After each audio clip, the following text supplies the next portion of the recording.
Novak Djokovic est exceptionnel, mais Rafael Nadal est éternel. Nous allons revenir sur la victoire de l'Ibérique contre le Serbe en quart de finale à Roland-Garros. Voici notre réaction à chaud, c'est parti, jingle.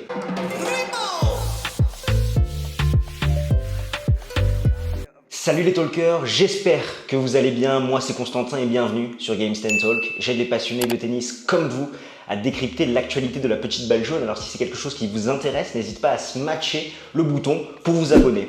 Ce mercredi matin, il est 1h28 à l'heure à laquelle j'enregistre cette vidéo. Le match entre Rafael Nadal et Novak Djokovic vient tout juste de se terminer.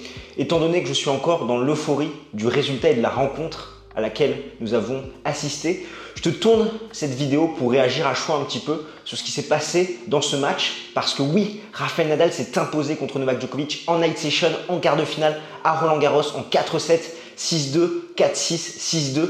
7-6 au terme d'un match exceptionnel, certes décousu, mais nous allons revenir un petit peu sur chaque acte pour que tu vois ce qui s'est passé dans cette rencontre. Avant qu'on reprenne le déroulé de ce match, ce qu'a fait Rafael Nadal est quand même incroyable. Ça fait écho un petit peu à ce qu'il a fait à Roland-Garros 2020 dans des conditions défavorables, sortir Novak Djokovic très en forme, qui n'avait peut-être jamais aussi bien joué à Roland-Garros par rapport à ses premiers tours.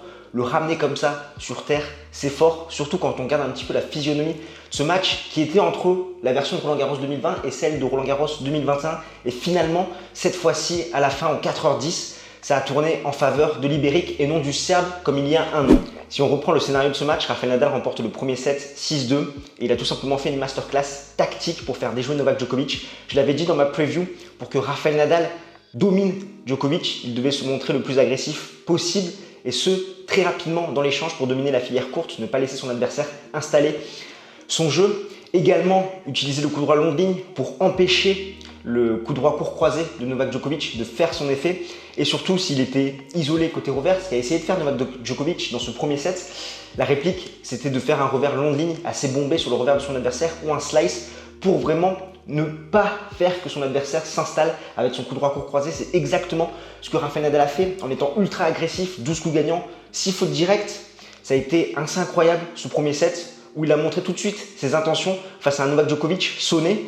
Dans le deuxième set, ça commence un petit peu de la même façon où Rafael Nadal va mener très rapidement 3-0. On pense que le plus dur est fait, mais c'est vrai que par rapport à ce que je voyais, il fallait impérativement que Nadal tue ce set, mette ce jeu pour faire 4-0, sachant qu'il menait 30-15, pour museler son adversaire, ne pas le laisser espérer, contrairement à ce qu'il avait fait à Roland-Garros 2021 où il mène 5-0, il le laisse revenir à 5-3.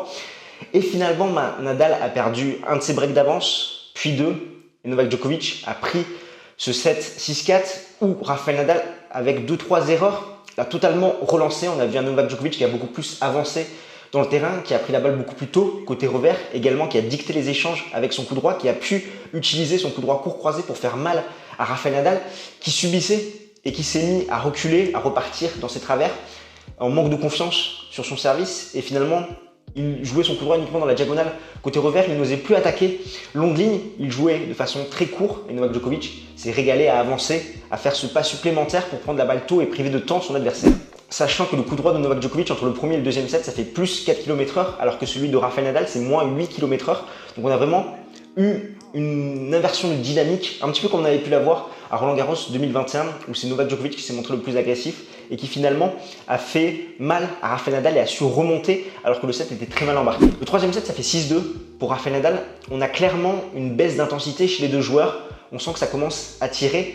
Rafael Nadal qui est vraiment sur un fil, il va rentrer dans ce troisième set plié au plancher en se montrant très agressif, en faisant le break très rapidement. Et derrière, on a Novak Djokovic qui va avoir un petit coup de mou. Il va être en retard dans son timing, il va lui manquer un pas d'ajustement, il va commettre beaucoup plus de fautes. 16 fautes directes dans ce troisième set. Et au final, Rafael Nadal, dans les séquences qui comptent, va savoir en tirer profit en se montrant beaucoup plus agressif et en faisant la différence pour remporter ce set. Et enfin, le quatrième set, ça fait 7-6 pour Rafael Nadal. Pourtant, c'est bien le Serbe qui a breaké d'entrée son adversaire ou, comme il a son habitude, cette gestion des moments importants dans un match où il arrive à lâcher un set pour derrière se remettre comme il avait fait à Wimbledon 2019 ou en finale à Roland-Garros en 2021. C'est exactement ce qu'il a fait face à un Nadal qui va être privé de temps d'entrée dans cette quatrième manche et qui va faire la course derrière où Novak Djokovic va mener 5-4, va avoir 2 balles de 7 sur son service, mais Nadal, il savait qu'il ne pouvait pas remporter ce match en 5-7, qu'il devait impérativement s'imposer en 4-7 s'il voulait vaincre Novak Djokovic et c'est ce qu'il a fait, il est revenu, il a débriqué.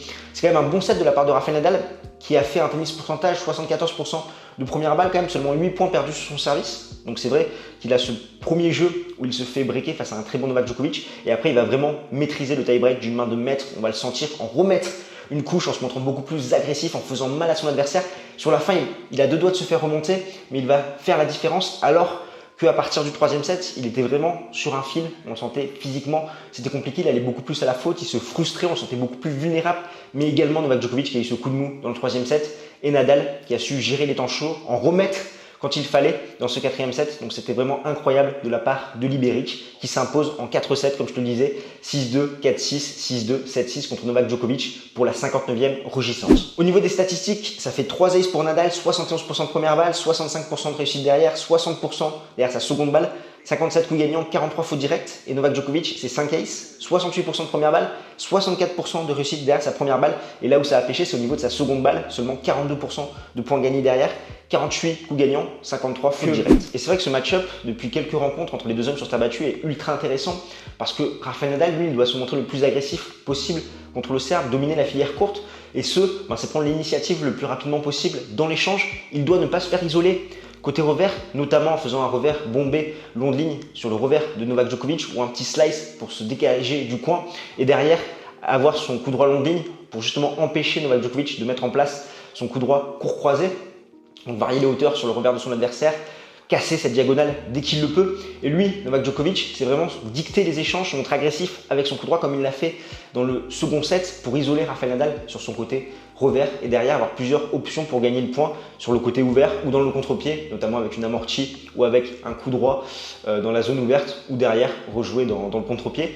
Et c'est ce qu'on a eu dans différents sets où ça rappelait un petit peu le scénario de Roland Garros 2020 et de Roland Garros 2021. Donc vraiment un super match des deux hommes qui certes a été décousu avec des coups de mou quand même à partir de la fin du second set et ce tournant qui aurait pu en être un finalement, le fait que Rafael Nadal mène 3-0 30-15 dans le deuxième set et finalement se fasse rattraper par Novak Djokovic. Derrière, il arrive quand même à s'imposer en 4-7 et je pense que c'était la meilleure configuration possible pour lui, sachant qu'en 5-7, ça aurait été très compliqué. Au prochain tour, Rafael Nadal jouera contre Alexander Zverev. J'aurai l'occasion de te faire la preview un peu plus tard ce mercredi. Là, je vais aller un petit peu me reposer, me remettre de mes émotions. N'hésite pas dans les commentaires à me dire ce que toi tu as pensé de cette affiche et nous on se retrouve très vite. Bonne nuit et d'ici là, porte bien. Ciao tout le monde.